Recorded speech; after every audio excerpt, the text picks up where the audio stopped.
Bienvenida, hermano. Bueno, ¿cómo andan? ¿Me extrañan un poquito, aunque sea esos minutitos que pasábamos juntos? Claro, es una pérdida para nosotros. Bueno, la verdad que para mí también, porque, bueno, siempre tener un espacio en la radio significa poder hablar, poder poner la opinión de uno y bueno, y después nosotros además jugábamos, hacíamos lío, hacíamos chistes, nos reíamos, nos burlábamos y bueno, y esto la verdad que también a mí me hacía muy bien. Pero bueno, Rebelde te extraña. así son las cosas. Bueno, estás mostrando tu video eh, tan Es un bonito, documental. un Es un documental documental, extraordinario. Sí, sí, muy bueno. es un documental que hicimos con Jorge Dorio y Marcela Balsa, una documentalista que es muy piola, muy hermosa compañera. Bueno, ellos querían, en realidad ella quería hacer un documental sobre una mujer y pensaron en Gabriela Piovano. Y yo le dije, no, falta mucho todavía para el documental de la Piovano, que además tendría que hacer una serie de Netflix. Así que, en todo caso, usemos el esfuerzo de producción para mostrar lo de la pandemia, ¿no? Para saldar un poco, por lo menos para ver finalmente quién tenía razón, ¿no? En esas discusiones que se plantearon y que bueno, y que parecían producto del barullo, que no tenían sentido. Bueno, si haces Así un que bueno. documental sobre la lucha contra el SIDA, ya tenés para Netflix y para todos los cines del mundo. Claro, esto fue concretamente sobre el tema de la pandemia de coronavirus, Sí, ¿no? ya Que sé. fue todo un momento y que donde, bueno, yo de ahí salí un poco a la masividad, porque en realidad dentro de lo que es la comunicación popular y en relación a lo que estás diciendo de HIV, sí, ya tenía una carrera que de hecho cuando una periodista me tituló la infectóloga del pueblo, en realidad lo hacía por mi participación en la lucha contra el SIDA, ¿no es cierto?, por la respuesta al SIDA, que he participado muchísimo en la llamada sociedad civil. Así que bueno, todo eso, la verdad que también, ¿no? Como decís, en algún momento también tendríamos que hacerlo serie, todo lo que ha pasado y lo que pasa con la cuestión VIH en Argentina.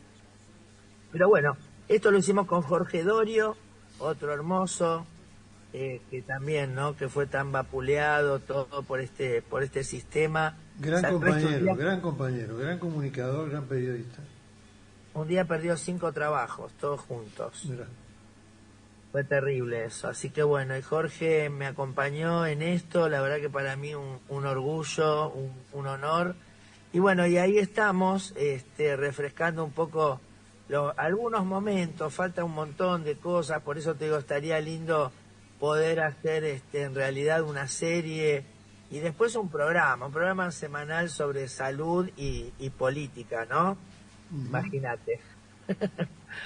Pero bueno, ahora lo estrenamos ahí en YouTube, estamos en Mundo Piovano, que es mi YouTube, y lo pusimos ahí, Piovano a través de la pandemia, porque lo estábamos mostrando, exhibiendo en algunas universidades y todo esto, pero bueno, llegó el momento, venían las elecciones y bueno, lástima que no se le pudo dar difusión, ¿no? Porque viste que todo eso que pasó en la pandemia quedó como en la nebulosa, ¿no? Como que no hubo discusión, ¿no?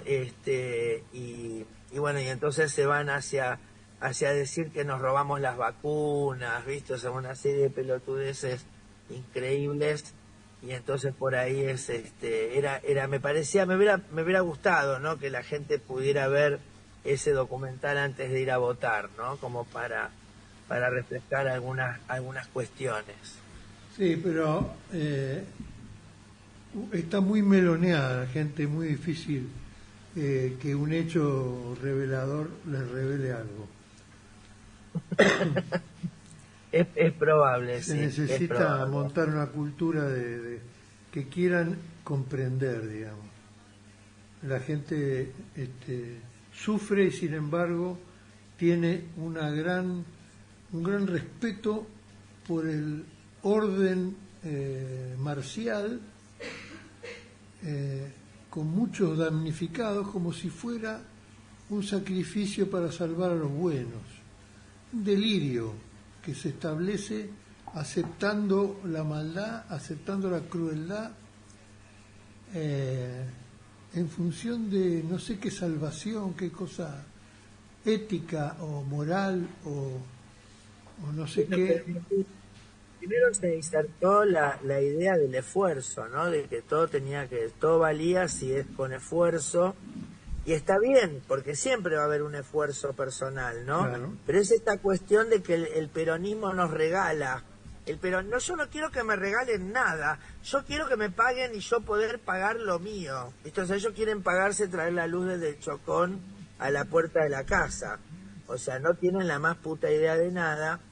Y un poco eso es lo que el mismo poder primero implantó, ¿no? O sea, la idea del sacrificio cristiano, ¿no? De que Cristo se sacrificó y los argentinos siempre nos sacrificamos por algún otro pueblo, o sea, siempre cedimos cosas, siempre pagamos las deudas aunque no fueran legítimas, siempre, o sea, la idea y lo que les da bronca es que los cucas le dimos a mucha gente que estaba en la pobreza y que según ellos no se lo merecían porque no habían hecho ningún esfuerzo.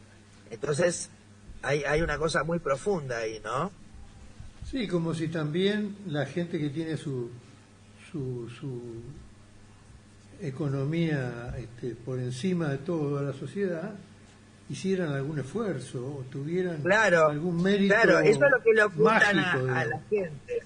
Eso es lo que le ocultan a la gente, que el que habla, que el que impone esta ley es el último que debería decir algo, porque si vamos al caso de las ayudas, recordemos que ya desde la época de los militares, ¿no? Se generó deuda privada que después el Estado fue cubriendo y todas las exenciones y todas las dádivas que tienen las empresas, las grandes empresas en Argentina, que hasta se les ha permitido ser hegemónicas y monopólicas y se las sigue apañando e invitando a la mesa. Así que en ese sentido, justamente, ¿no? ¿Qué nos va a hablar del sacrificio Macri? O sea, Macri podría hablar del sacrificio de ser un mafioso, en ese sentido, nada más, ¿no? El tema de la deuda que vos citás, ya está demostrado que nadie tenía esa deuda. Inventaron una deuda para quedarse con un pedazo. Y el gobierno militar lo avaló y finalmente se le reconoció, cosa que después le hizo un juicio a Alejandro Olmos a esa decisión del Estado y lo ganó, porque el juez no tuvo más remedio que reconocer que era una estafa, y lo dijo que era un ilícito, pero después dejaron correr los plazos para que no fueran todos estos super magnates en cana.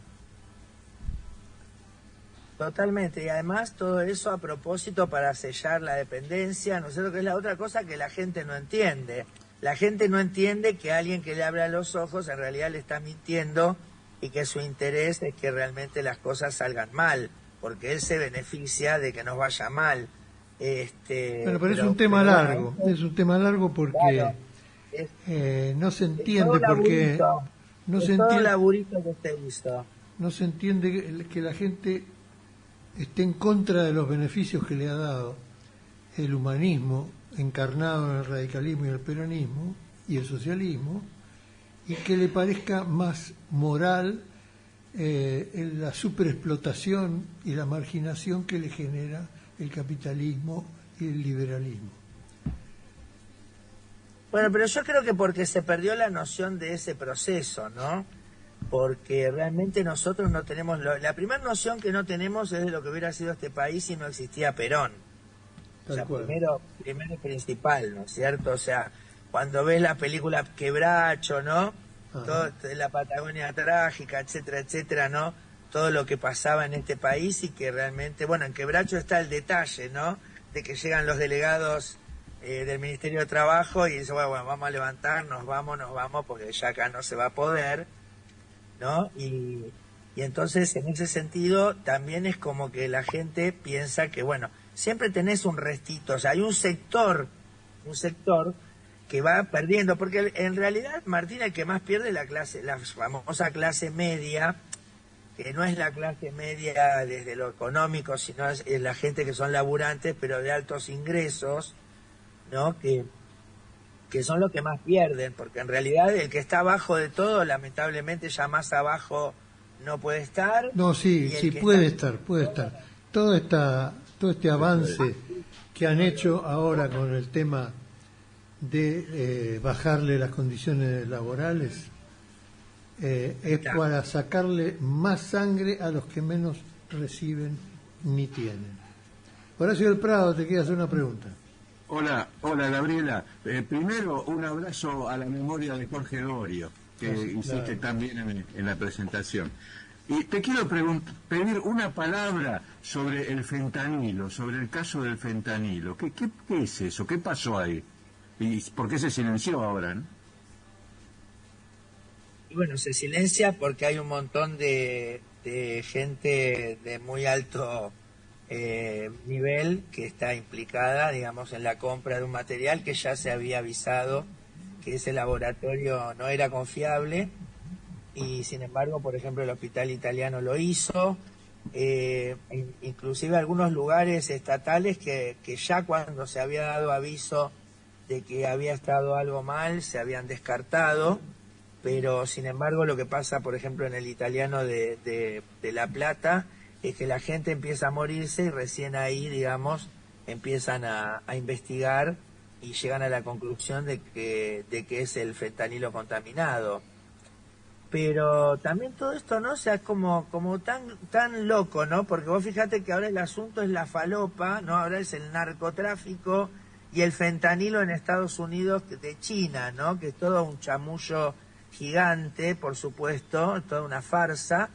Y bueno, y después sucede esto acá en Argentina y obviamente que iba a quedar tapado porque justamente vos fijate que una entidad privada, ¿no? Que ya tiene un aviso de un organismo público, que es más, ese organismo público debería haber clausurado directamente al laboratorio, ¿no es cierto? Sin embargo, sigue funcionando, sigue vendiendo y el ente privado no le importa. Entonces, ¿por qué la gente cree que un privado lo va a defender si no tiene que reportarse con nadie? Porque pasa esto, porque la justicia, ha llegado el caso, va a guardar todo y va a decir, bueno, esto era por plata, porque querían ganar más plata y ya está. Cuando si vos esto sucede en un ámbito público, primero que tenés un montón de procesos para la compra de este tipo de cosas, donde por supuesto tenés que poner quién te lo va a vender, quién lo fabrica, cuánto, los procesos de producción, etcétera, etcétera. Y si sale un aviso de un organismo oficial diciendo que esto es dudoso, que no se recomienda el uso, por supuesto, los funcionarios públicos tienen la obligación de dar curso a esto y de esa forma la gente protegerse, ¿no es cierto? Eso es un poco lo que ha pasado con el fentanilo. O sea, hay gente muy poderosa de la política metida, porque esto también, ¿no es cierto? Después revolean nombres, ¿viste? Nombres de sindicalistas, nombres de empresarios, que por ahí son lo mismo, ¿viste? Entonces, es muy difícil, pero bueno, claramente hubo, por lo pronto, de aquellos que compraron esto y lo suministraron, cuando ya se había alertado, bueno, ya ahí tenés, digamos, un hecho delictivo, ¿no es cierto? Qué bárbaro. Eh,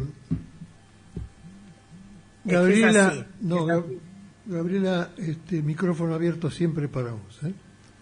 Mucho éxito Bueno, muchísimas con gracias, el documental. muchísimas gracias y bueno, los invito a ver el documental Piovano a través de la pandemia, que está colgado en el YouTube Mundo Piovano, dura 1 horita, es muy dinámico y bueno, te quería comentar solamente que en algún momento lo dimos en una universidad y una chica se acercó y dijo, yo estuve encerrada y me creía todo lo que veía en la tele y ahora que veo esto me doy cuenta que me equivoqué. Y mi pregunta es, ¿por qué el gobierno nacional permitió que esto sucediera, no? Y esto va a formar parte de ese que dice preguntas sin respuestas. Así que un beso grande. Muchas gracias, Gabriela Piovano, la infectóloga del pueblo, en la mañana de Juan Domingo, un lujo.